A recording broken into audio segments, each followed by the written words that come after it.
Hello everyone and welcome back to my channel. You'll have to excuse me, I've had late nights all week, and then last night we went to see the band UB40, which was amazing. So I had a very late night last night, so I'm kind of feeling a bit tired. But today I'm going to show you 5 different ways or different exercises you can use to help get rid of a rounded upper back.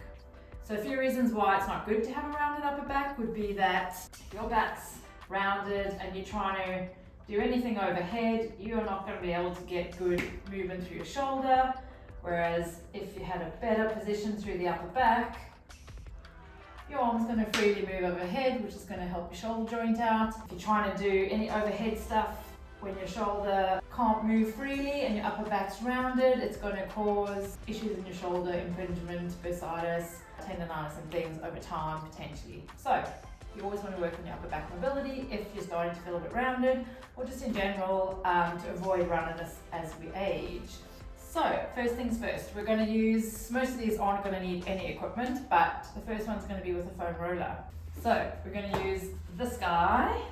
Now you want to start with the roller positioned on the lower part of your upper back to begin with. So you're going to have to play around with this to find out where most of your stiffness is.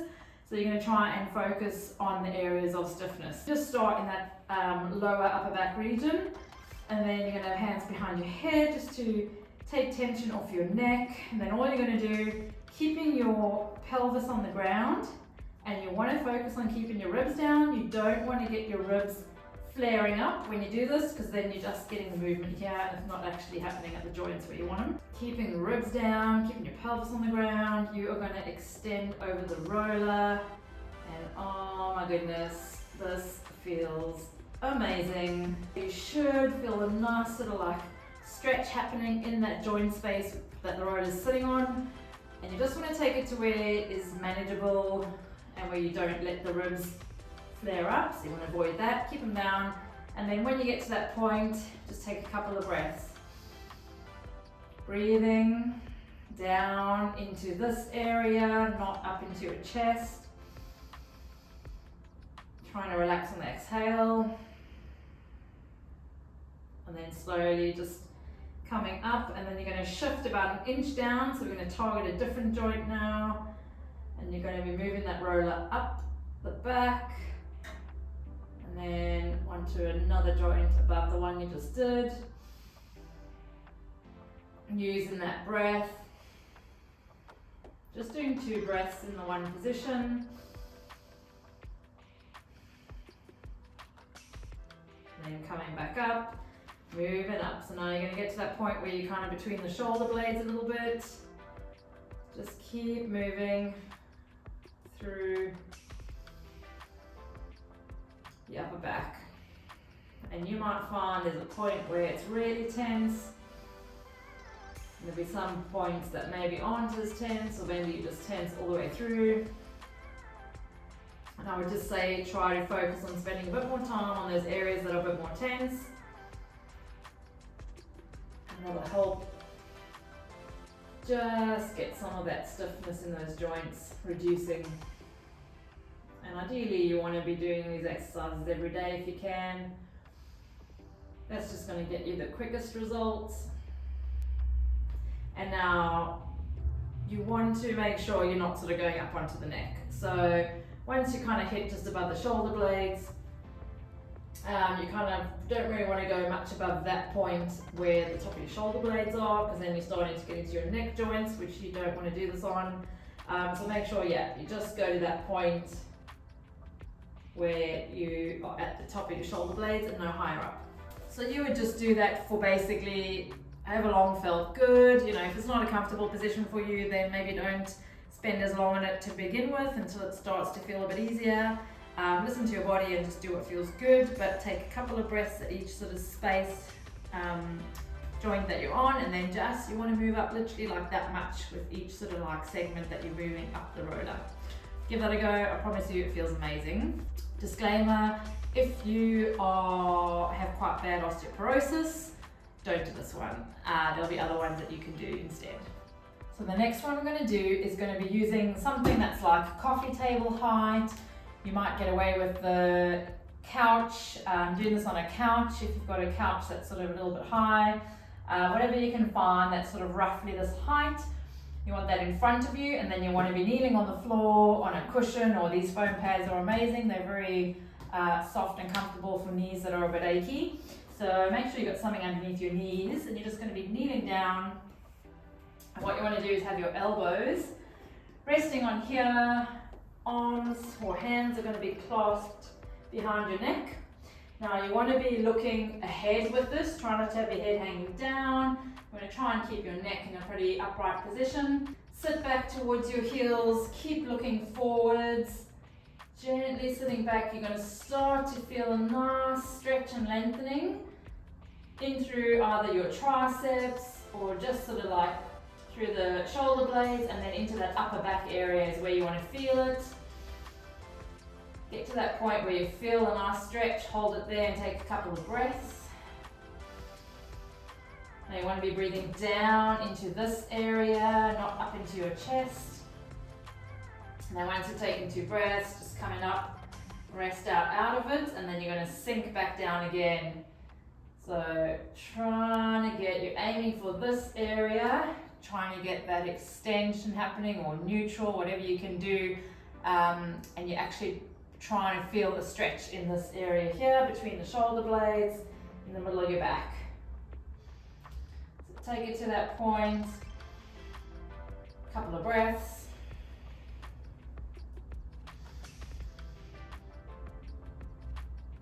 And coming back out.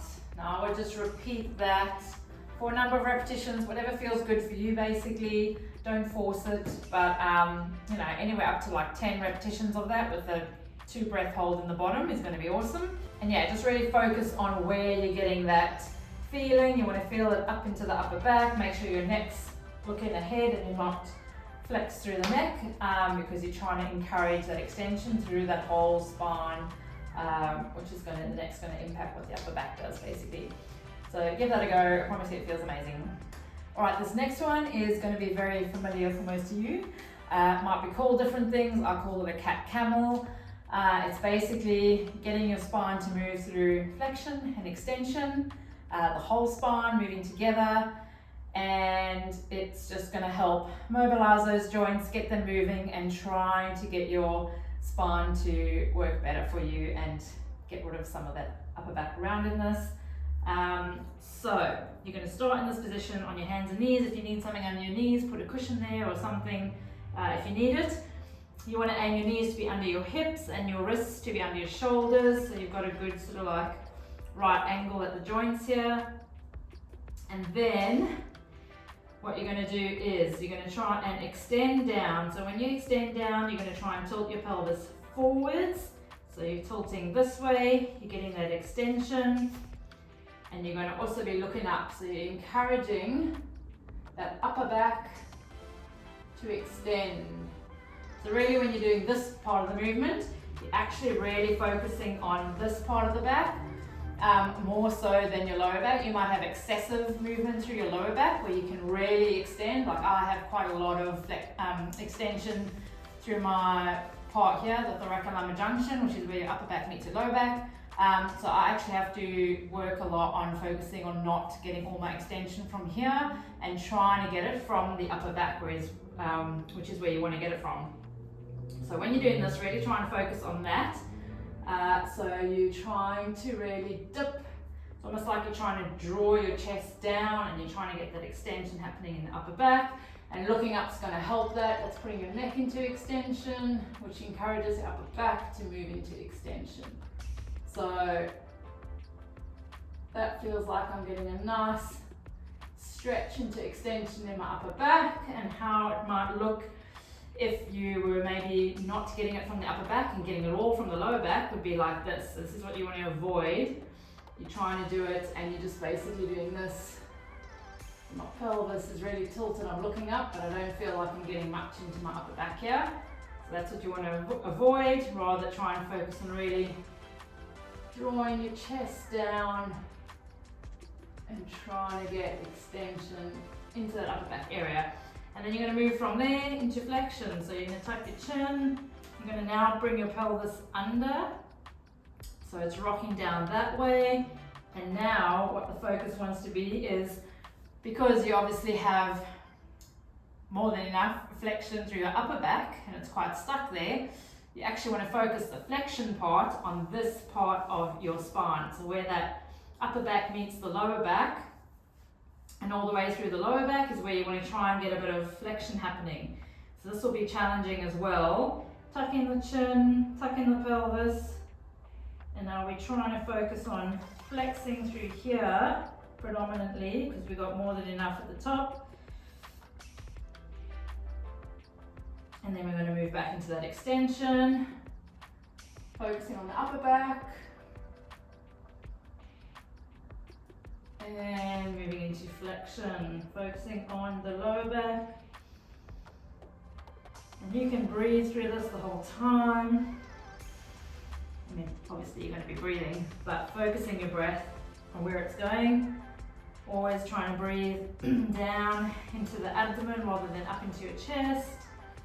And all you're going to do is switch between this extension position and the flexion position. And you're going to repeat multiple repetitions just to what feels good for you. I won't tell you how many to do, you just do what feels good. But that's the idea. So you're moving that spine through flexion, through extension, but then you're targeting the extension where it's mostly lacking in the upper back, and you're targeting the extension, the flexion where it's mostly lacking in that sort of lower back, lower upper back region.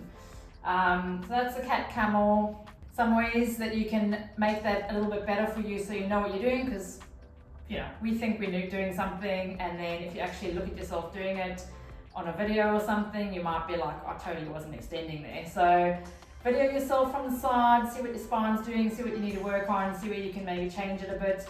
The other thing you can do is for the flexion part is you can have a power band around this part of you, so it's coming up around, and then you're actually pushing up against the band, so you can really get feedback from the band that's sitting around that lower back region. So that can be helpful as well. But for me, videoing is great. Like, I use video all the time to check my technique or just see where I'm going wrong with things or what I need to work on. So I definitely suggest videoing from the side. Just watch what you're doing and try and fix it. So another simple thing you can do, this you can do anywhere, anytime. All you need is your own body, and you can do it sitting, you can do it standing, it really doesn't matter. It's basically a cue, and what you want to think about is, so typically you might find yourself sort of, however you're sitting, I'm just going to sit like this because I'm on the mat, but if you're sitting in a chair, whatever, you might find yourself sitting like this, right? So I'm slumped, ribs are down, my pelvis is tucked under, rounded back, rounded upper back, shoulders forward. This might feel easy because it doesn't require any effort from your core muscles. All this is going to do is feed your problem, make your upper back more rounded, weaken your core. Not good. So what you want to think about is, now imagine there's a piece of string coming out the top of your head and someone's pulling on that string, and all you're going to do is be pulled up from the top of your head, pull, but then you're only going to have your chin like tucked in a neutral position, neck stays neutral, so you're not going to get pulled back, you're just getting pulled up with your neck neutral, pull, and then all that's going to happen is I'm going to land up in a perfect posture. I'm now on my sit bones, which is what we meant to sit on, which is the part of your pelvis, the bony bits at the bottom. The technical term are your ischial tuberosities, but you're not going to want to say that, so we call them sit bones. That's what you're meant to be sitting on, hence why they're called sit bones. And if you are, your pelvis is going to be in a nice neutral position. It's not going to be slumped and flexed. So you're not putting pressure on your lower back discs, which is what's going to happen. So you might have lower back pain and you might be causing that by how you're sitting, or contributing to it anyway by how you're sitting. So sit bones, you're nice and tall. That's going to put my upper back in a good neutral position. It's going to bring my chest slightly out, and my neck's just going to stay neutral. If you can think about that, whatever you're doing, wherever you are, you can do this in standing as well, then you're going to actually be more in an upright position. At first, it's going to feel maybe hard, it's going to feel weird, it's going to feel foreign, it's going to feel awkward. But over time, you're actually needing to use your core muscles a little bit to stabilize you. Now, you're not trying to like squeeze anything, you're not doing anything consciously. It's just a subconscious thing that in order for your pelvis to stay in this position and for your ribcage to be comfortably sitting over your pelvis, you're not flaring up and you're not rounding in, your core muscles have to work to stabilize you. So this is what you want to think about. So instead of sitting like this, when you're watching TV, whatever you're doing, think piece of string, top of your head, it's pulling you upright. You're getting pulled until you actually feel like you're on your sit bones, and you should feel like you're in a bit more of a straight line, and that is going to save your life. All right, last but not least, it's not lying on the beach. Breathing. We're going to talk about breathing. Something you probably never think about, or something you may have been told to work on but then not bothered with.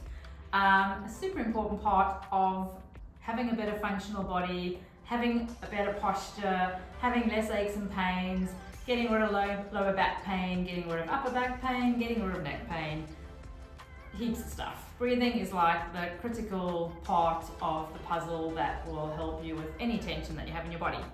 So what we're going to do though is basically be in a static position and breathe. Simplest form of breathing.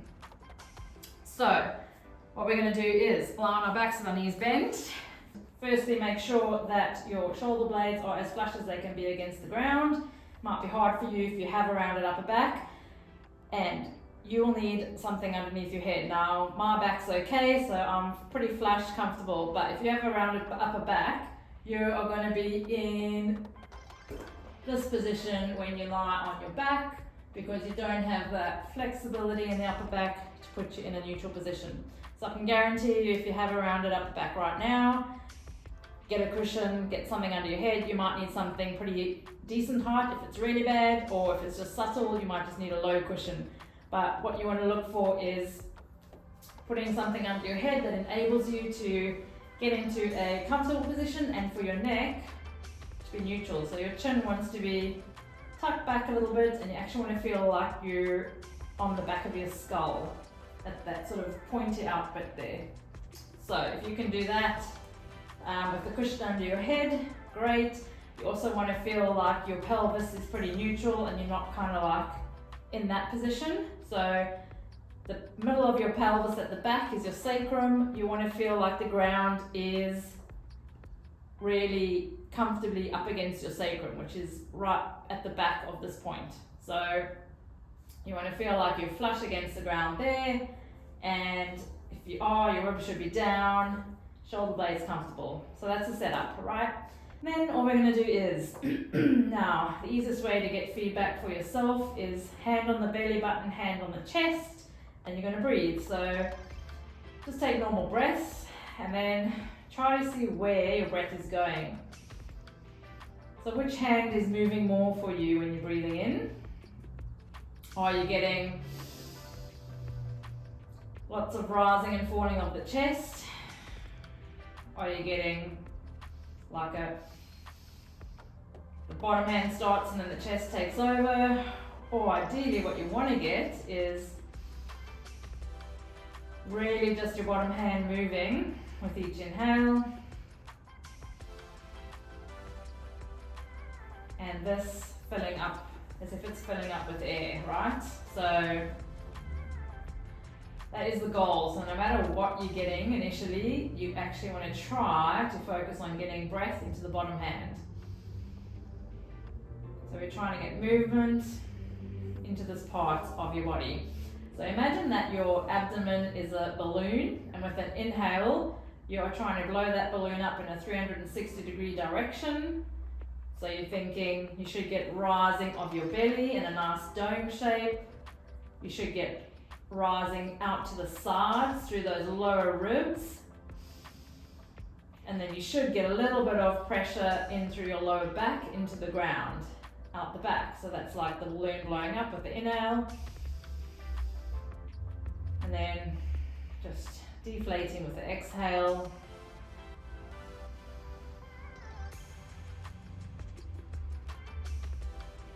And as you do this, you should feel that nice just rise and fall of the belly and that pressure into the lower back a little bit. and out to the sides. Now this could take ages for you to get, if it's really foreign to you, don't be discouraged. It just takes practice and feedback and practice, and really trying to basically retraining a habit that you have been doing for however many years. And if you think about how many breaths you take in a day, that is a lot of repetitions. So it's a lot of undoing that you have to do. So you just want to work on this every day. Ideally, initially do it in this position because it's the easiest to really focus on. It requires nothing from your core. So it's going to be easier for you to breathe in this position than any other position, because as soon as you're sitting, you're actually needing to use your core muscles to keep you upright, which are your breathing muscles. So it's just a lot harder to do it in any other position. The other position you can do is on your tummy, lying down. That is a really great position to do to get some stretching and lengthening into the lower back, so you get a bit more air into the lower back when you're in your tummy. So it is great to mix them up, but I'm not going to confuse you. We're just going to stick with this for today. You don't have to take massive breaths, don't go for maximum breath. You don't want to pass out. You're just taking normal size breaths, but they are going into this part of your body, back, sides, front. And that is what you want to work on. If you are a chest breather and your breath constantly goes up into your chest, what happens is we'll end up using these upper trap muscles. We use these scalenes, these deep neck muscles that we have. With every breath we take, it's often brought on by stress and anxiety. Quite commonly we'll breathe up into our chest, and over time it just creates tightness, tension in the neck, stiffness in the joints of your ribs and your upper back, and it can contribute to roundedness and stiffness and pain, and it can also overwork these little pec minor muscles that will cause roundedness through the shoulders. So that's why we have to undo it. You really want to focus on your breath. You want to try and get less breathing up into your chest and more breathing using your diaphragm down. It's going to help your core out, it's going to help your pelvic floor out, it's going to transform your life basically. So I would highly recommend doing either one of these 5 exercises. You can do all of them if you like. You can mix them up, pick one each day of the week and do a different one each day of the week. But I would definitely do some form of all of these if you can. These are the ones that I go to with my clients. Anyone who's had rounded back issues, these are the exercises I use, and I've managed to get so many people out of that rounded back position and into a more neutral position. I'm not saying that you're going to go from an extreme rounded back to perfectly upright in days. That's not the case. It can take years, but it's 100% going to help you out, and it's going to change your posture and get rid of that tightness for you. You just need to put the time in though, and put the effort in. But these are great exercises and I really hope you use them. If you do use them and you find them useful, let me know. If you have any questions, leave it in the comments and I'll get back to you. If you're unsure about any of the exercises, if you've just enjoyed watching this video and you found it useful or informative, then please leave me a comment and let me know. That'd be great. It encourages me to do more and to know what you guys want as well, and which videos you're actually finding most useful. Have a look back on my other videos that I've done recently, and make sure you subscribe so that you can keep track of any future ones that I do. And I will see you guys next week. I'm off for a nap.